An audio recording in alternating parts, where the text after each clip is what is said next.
بسم اللہ الرحمن الرحیم۔ الصلاۃ والسلام علیک یا سیدی یا رسول اللہ وعلی آلک و اصحابک یا سیدی یا حبیب اللہ۔ السلام علیکم ورحمۃ اللہ وبرکاتہ۔ سرکار دو عالم حضرت محمد مصطفیٰ صلی اللہ علیہ وآلہ وسلم نے سلطان الفقراء حضرت سلطان باہو رحمۃ اللہ علیہ پر اپنی رحمت کے دروازے کھولے تو آپ رحمۃ اللہ علیہ کو اپنی مجلس میں خود ہی بلایا، خود ہی دستے بیعت فرمایا اور آپ رحمۃ اللہ علیہ کے لیے فیضان کے دروازے کھول دیے۔ اس روز سے تاحال حضرت سلطان باہو رحمۃ اللہ علیہ کا روحانی فیض جاری و ساری ہے۔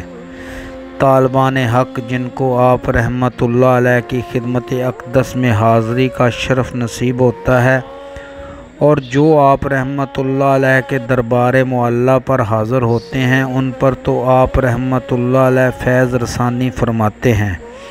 ان کے علاوہ ایسے واقعات بھی موجود ہیں جن سے یہ بات منظر عام پر آ چکی ہے کہ بعض شخصیت کے من میں طلب نہ ہونے کے باوجود آپ رحمۃ اللہ علیہ نے انہیں خود ہی اپنے دربار معلیٰ پر بلایا اور پھر انہیں روحانیت سے فیض یاب فرمایا۔ ایسا ہی ایک واقعہ موسیٰ ڈبورہ کا ہے۔ صاحب مناقب سلطانی اور تذکرہ سلطانی کے مصنف بابا ممتاز بلوچ صاحب اپنی کتب میں فرماتے ہیں، موسیٰ ڈبورہ کچھی رجحاں کے جنوب کا رہنے والا تھا۔ اس کی گھوڑی بہت قیمتی جو کہ چور چوری کر کے لے گئے، اس گھوڑی کی تلاش میں وہ شمالی جانب روانہ ہوا۔ تلاش کرتے کرتے وہ گاؤں سیوا میں پہنچا، تھکا ماندھا کسی کے ڈیرا پر رات گزارنے کے لیے ٹھہرا۔ گاؤں سیوا جو اس وقت حضرت سلطان باہو رحمۃ اللہ علیہ کے دربار معلیٰ کی جانب مغرب تھا۔ موسیٰ ڈبورہ تھکاوٹ کی وجہ سے جلد سو گیا۔ حضرت رحمۃ اللہ علیہ نے موسیٰ ڈبورہ کو خواب میں زیارت کا شرف بخشا اور فرمایا، پریشان مت ہو، تم ہمارے پاس آؤ، ہم تمہارا مسئلہ حل کر دیں گے۔ موسیٰ ڈبورہ نے پوچھا، حضرت آپ کون ہیں؟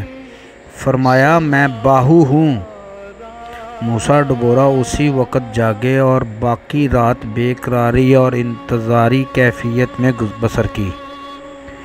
صبح ہوئی تو وہاں کے باشندوں سے آپ رحمۃ اللہ علیہ کے بارے میں پوچھا، وہاں سے روانہ ہوا۔ بڑی ہی بے تابی کے جذبہ کے ساتھ کچھ دیر بعد مزار شریف پر حاضر ہوا۔ موسیٰ ڈبورہ کے حاضر ہوتے ہی سلطان الفقراء حضرت سلطان باہو رحمۃ اللہ علیہ نے اس پر ایسی توجہ فرمائی کہ وہ صاحب احوال عالی بن گیا۔